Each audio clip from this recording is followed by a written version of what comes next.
Hello guys, welcome back to our channel. Episode ആരംഭിക്കുമ്പോൾ കാണിക്കുന്നത് വൃന്ദാവനമാണ്. മീരയുടെ കരണത്തടിക്കുകയാണ് അനൂപ്.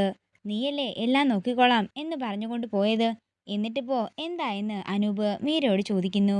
അതേസമയം ആതിരെ കുറ്റപ്പെടുത്തിക്കൊണ്ട് മീരയും പറയുമ്പോൾ ദയാനന്ദ മാഷ് പറയുകയാണ്, ഒന്ന് നിർത്തുന്നുണ്ടോ? എന്നിട്ട് കമലയുടെ അടുത്ത് വന്നിട്ട് മാഷ് പറയുകയാണ്, അതെ, ഒരു പെൺകുട്ടിയെ നേരിച്ചൊവ്വെ വളർത്തേണ്ടത് അവളുടെ അച്ഛനും അമ്മയുമാണ്. എന്നെയോ നിന്നെയോ കൊണ്ട് അതിനൊന്നും സാധിച്ചില്ല, അത്ര തന്നെ. പിന്നെ വീട്ടിലെ മോള് എവിടേക്ക് പോകുന്നു, ആരെയൊക്കെ കാണുന്നു എന്നൊക്കെ അറിയേണ്ടതേ അമ്മയുടെ ഉത്തരവാദിത്തമാണെന്ന് നീ തന്നെയല്ലേ എപ്പോഴും പറയാറ്. എന്നിട്ട് ഇപ്പം എന്തിനാ നീ എല്ലാവരുടെയും മേലിങ്ങനെ കുറ്റം ചുമത്തുന്നതെന്ന് മാഷ് ചോദിക്കുമ്പോൾ മിണ്ടാതെ നിൽക്കുകയാണ് കമല. തുടർന്ന് അനൂപ് പറയുകയാണ്, അച്ഛൻ അമ്മയെ മാത്രം കുറ്റപ്പെടുത്തണ്ട.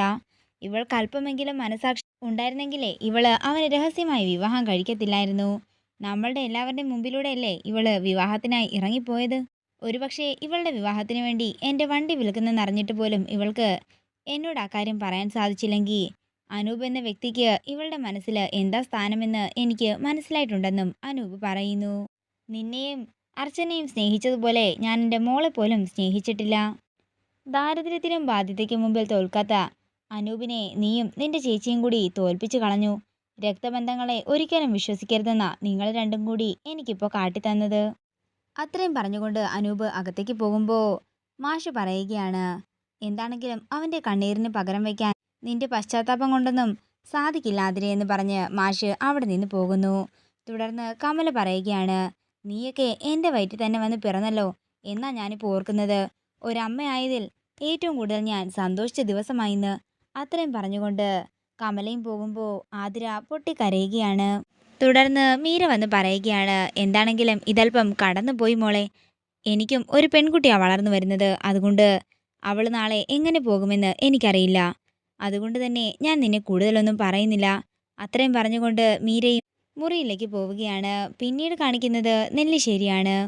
നടന്ന കാര്യങ്ങളും സന്ദീപ് പറഞ്ഞ പ്രസ്താവനകളും എല്ലാം ഓർത്ത് വിഷമത്തോടെ ഇരിക്കുകയാണ് സേതുമാധവൻ. അതേസമയം സച്ചിയും അർച്ചനയും കൂടി അങ്ങോട്ടേക്ക് വരുന്നു. താൻ ചെയ്ത തെറ്റെല്ലാം സേതുമാധവനോട് ഏറ്റു പറയുകയാണ് അർച്ചന. തുടർന്ന് സച്ചി ചോദിക്കുകയാണ്, അച്ഛാ, ഇതിനൊരു പരിഹാരം കണ്ടെത്തണ്ടേ? പരിഹാരമോ? എല്ലാം നിന്റെ ഭാര്യ തന്നെ കണ്ടെത്തിയിട്ടുണ്ടല്ലോ. സന്ദീപിൻ്റെയും അനഘയുടെയും വിവാഹം കഴിഞ്ഞിരുന്നെങ്കിൽ നിങ്ങളൊക്കെ എന്ത് ചെയ്തേനെ? വിവാഹം ഉറപ്പിച്ച് ഇത്രയും ദിവസമുണ്ടായിട്ടും എന്നോട് ഒരു വാക്കുപോലും നിങ്ങൾക്കാർക്കും പറയാൻ തോന്നിയില്ലല്ലോ എന്നും സേതു പറയുന്നു.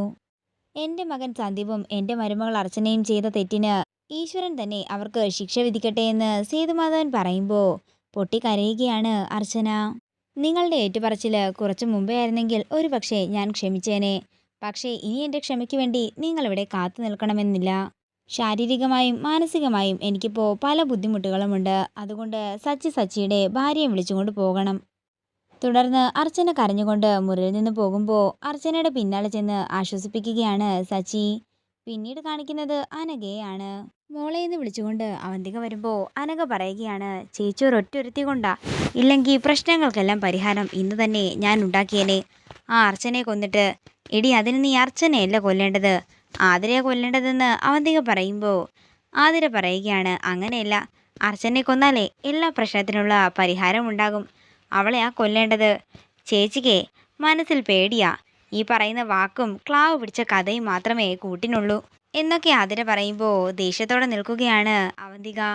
ഞാൻ തന്നെ ഇവിടെയുള്ള എല്ലാവരെയും കൊന്നിരിക്കും. ഇന്ന് തന്നെ ഞാൻ അർച്ചനയെ കൊന്നിരിക്കുമെന്ന് പറഞ്ഞുകൊണ്ട് അവന്തിക മുറിയിൽ നിന്നും ഇറങ്ങാൻ നേരം അങ്ങോട്ടേക്ക് സേതുമാധവൻ വരികയാണ്. സേതുവിനെ കണ്ട് ഞെട്ടലോടെ നിൽക്കുകയാണ് അവന്തികയും അനഘയും. തുടർന്ന് സേതു പറയുകയാണ്, എന്താണെങ്കിലും ഇങ്ങനെയൊന്നും നടക്കുമെന്ന് ഞാൻ വിചാരിച്ചിരുന്നില്ല മോളെ. മോളെന്നോട് ക്ഷമിക്കണം. ഞാനാണ് മോളുടെ ഉള്ളിൽ സന്ദീപുമൊത്ത് ജീവിക്കാനുള്ള ആഗ്രഹങ്ങൾ എല്ലാം തന്നത്. ഇനി എനിക്ക് മോളോട് ഒരു കാര്യം മാത്രമേ പറയാനുള്ളൂ. സന്ദീപിനെ കുറിച്ചുള്ള കാര്യങ്ങളെല്ലാം മോള് മറക്കണം. അവനൊരു പക്ഷേ ആതിര ഇഷ്ടമാണ്, അതുമാത്രമായിരുന്നു കാര്യമെങ്കിൽ എങ്ങനെയും മോളുടെയും അവൻ്റെ വിവാഹം ഞാൻ നടത്തി തന്നേനെ. പക്ഷേ ഇപ്പോൾ കാര്യങ്ങൾ അങ്ങനെയല്ലല്ലോ. അതുകൊണ്ട് മോള് സന്ദീപിനെ മറക്കണമെന്ന് സേതു പറയുമ്പോൾ ദേഷ്യത്തോടെ നിൽക്കുകയാണ് അവന്തികയും അനഘയും.